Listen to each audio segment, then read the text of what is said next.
गुरु तुम हो ज्ञानी ज्ञान के दाता, मुनि गुरुवर को करके प्रणाम गाऊं मैं सुबह शाम। पुलक सागर एक नाम एक नाम। इस कार्यक्रम के पुण्यार्जक हैं श्रीयुत नीलकमल जी, रेणु जी अजमेरा उदयपुर, ट्रस्टी जिन शरणम तीर्थ ट्रस्ट एवं परम संरक्षक पुलक मंच परिवार।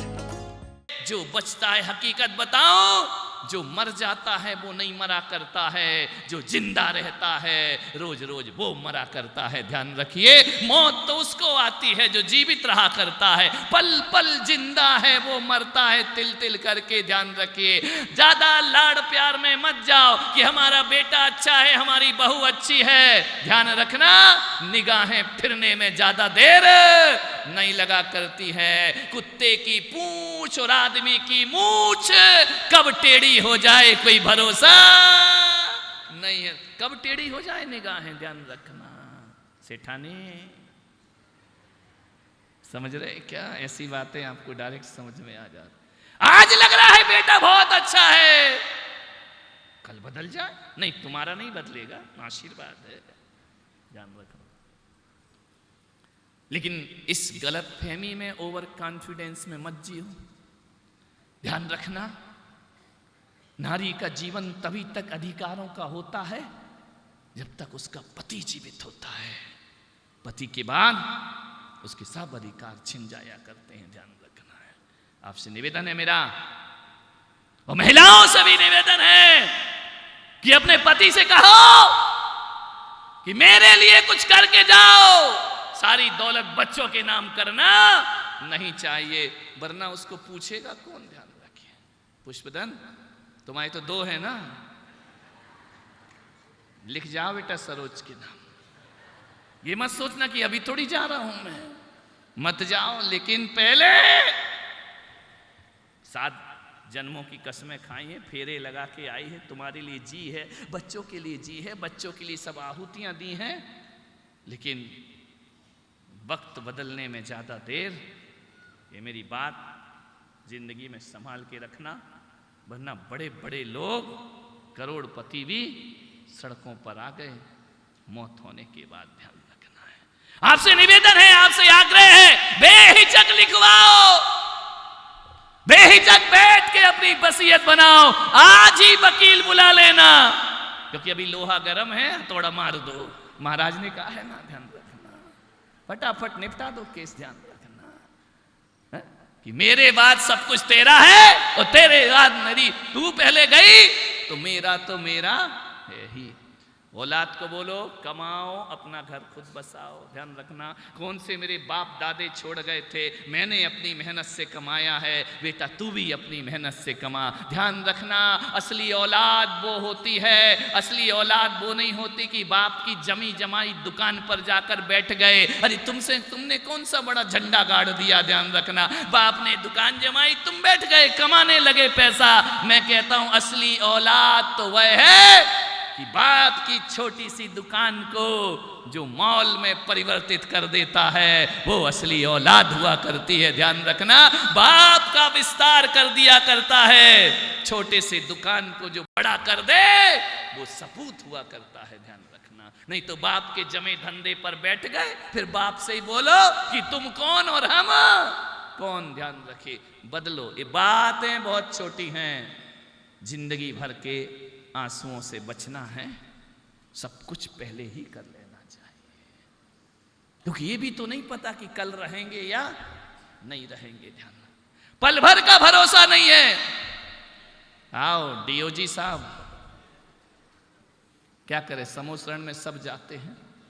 उत्तम, तुम उसकी स्टाइल में कुछ मत करो, वो चला जाएगा। आया है, घूमने दो। वो भी आया कि कहीं मेरे नाम भी कोई वसीयत तो नहीं है। अब सबको अपनी अपनी वसीयत की पड़ी है, क्या कर सकते हैं। मान्यवाद। विचार करना है, आपको सोचना है, जिंदगी को संभाल करके जियो। जिंदगी का कोई भरोसा नहीं हुआ करता है। बस मुझे याद है जब मैं बहुत छोटा था, बहुत छोटा, बचपन की कोई बातें याद तो रहती नहीं है, एक दो प्रसंग होते हैं जो याद रहा करते थे। मैं तीसरी या चौथी क्लास पढ़ता था। पिंडरी पैतृक नगर था, जमींदारों का घर था, कोई कमी नहीं थी परिवार में। एक क्षण ऐसा आया, हवा का झोंका आया, तूफान आया, सब कुछ बर्बाद हो गया। ध्यान रखना, जिंदगी का कोई भरोसा नहीं है कब क्या हो जाए। सब कुछ छीन गया। आरिका देवमती माता जी, जिनका समाधि दिवस है, स्मरण दिवस है, उस मूर्ति ने, उस समता की मूर्ति ने, उस देवी ने अपने जीवन में बहुत उतार चढ़ाव देखे। बचपन सौतेली मां के साथ बीता, उनकी अपनी मां का देहांत हो गया।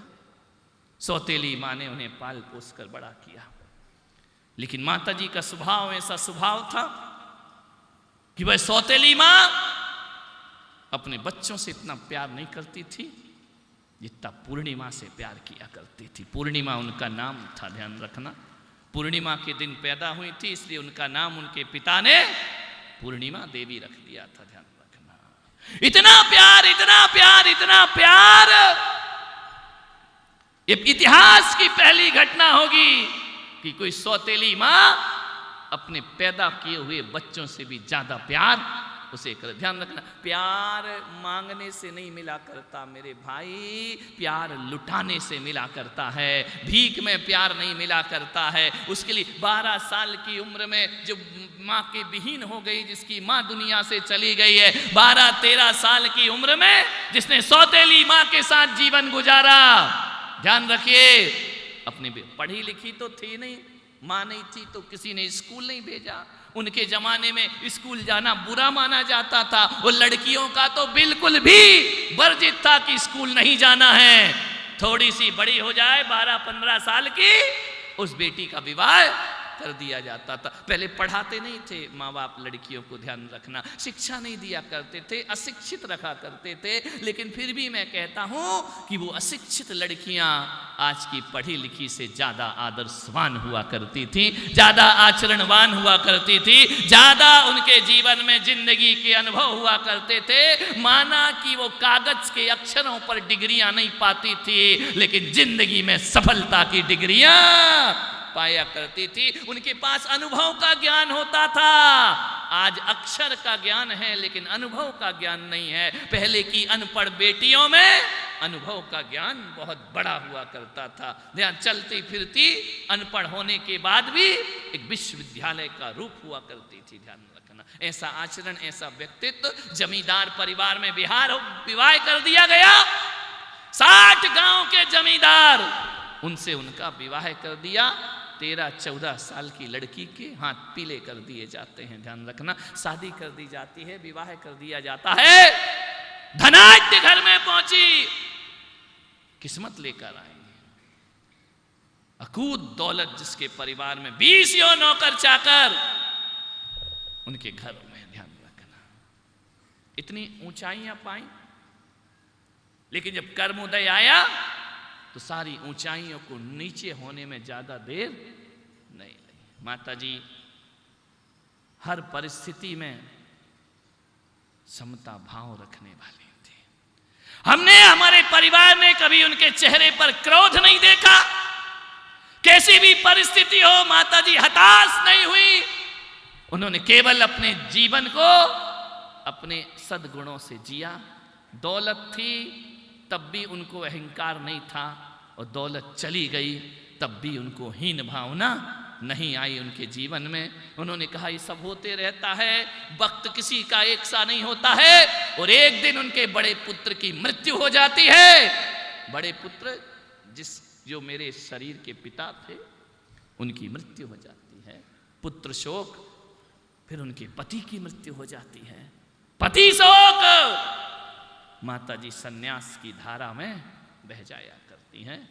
और उन्होंने जीवन भर के लिए भगवान के समक्ष खड़े होकर सप्तम प्रतिमा की व्रत धारण कर लिया करती हैं। ध्यान रखना, 7 प्रतिमा उन्होंने ले ली, खुद का मंदिर बनाया, आज भी विशाल मंदिर वहां पर खड़ा हुआ है, और 7 प्रतिमा के व्रत लेकर जीवन गुजारने लगी। जिसकी बहू विधवा हो, माता जी ने कहा मैं रंगीन कपड़े नहीं पहन सकती हो, माता जी ने गद्दे का त्याग कर दिया, रजाई का त्याग कर दिया, उसी दिन से चटाई पर सोना प्रारंभ कर देती हैं, लंबे लंबे केसों को काटना प्रारंभ कर दिया, और उन्होंने अपने जीवन में 24 घंटे में एक बार भोजन का नियम ले लिया।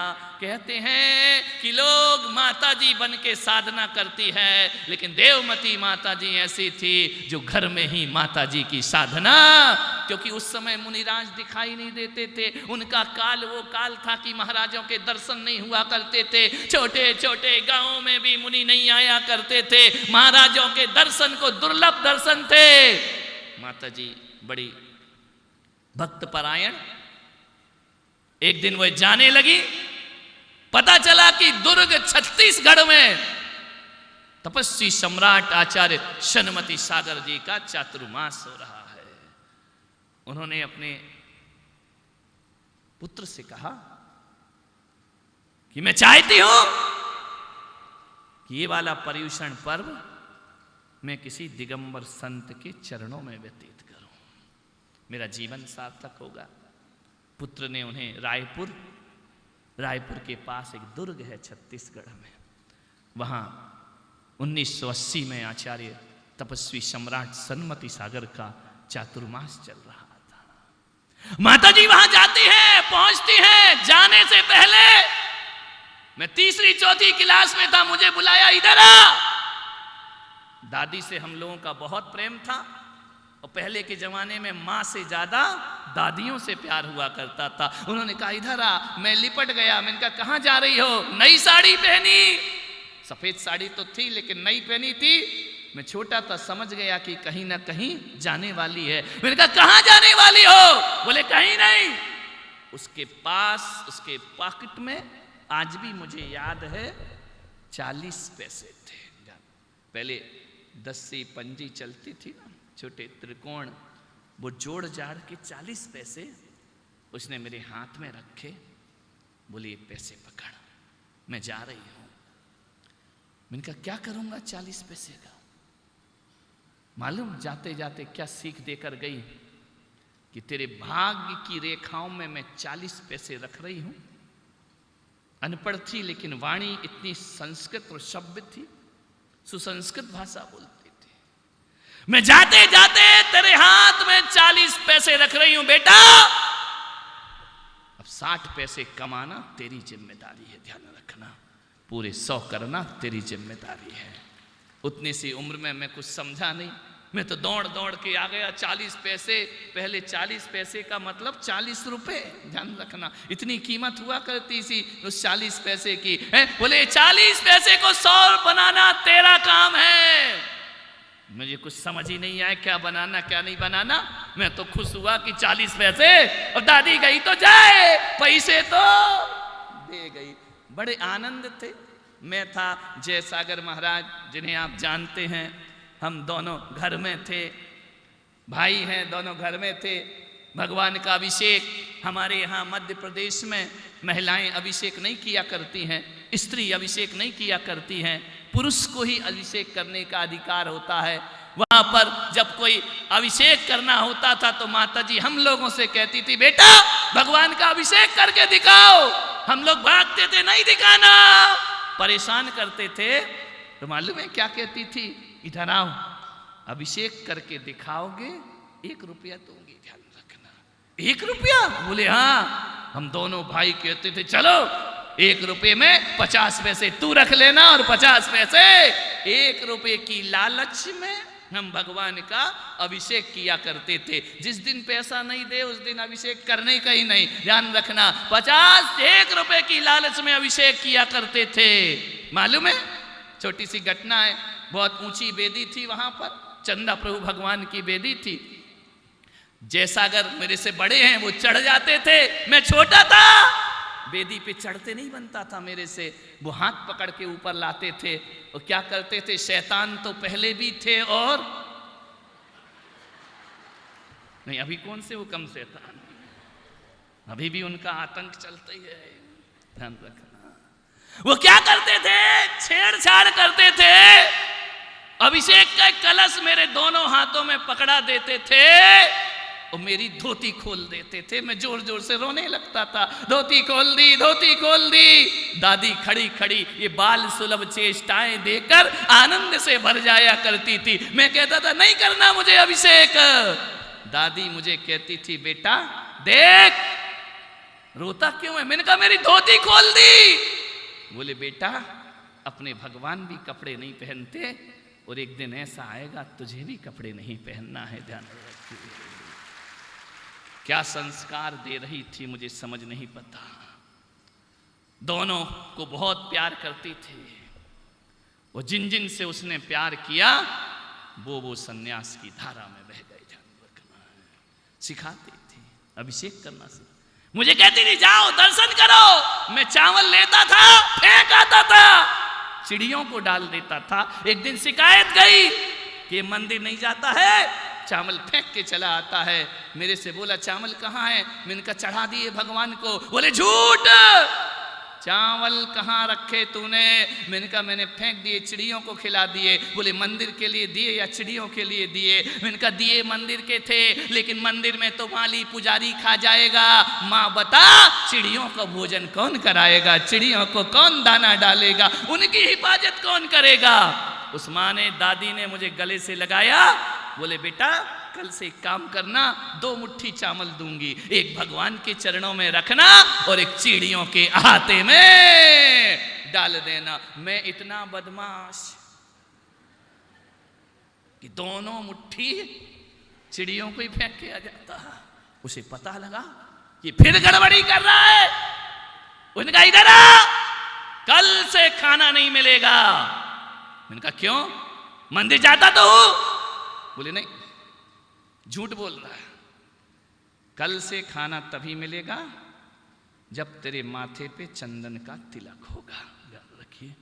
मैंने कहा अब बुरे फंस गए। इस कार्यक्रम के पुण्यार्जक हैं श्रीयुत नीलकमल जी, रेणु जी अजमेरा उदयपुर, ट्रस्टी जिन शरणम तीर्थ ट्रस्ट एवं परम संरक्षक पुलक मंच परिवार। गुरु तुम हो ज्ञानी ज्ञान के दाता, मुनि गुरुवर को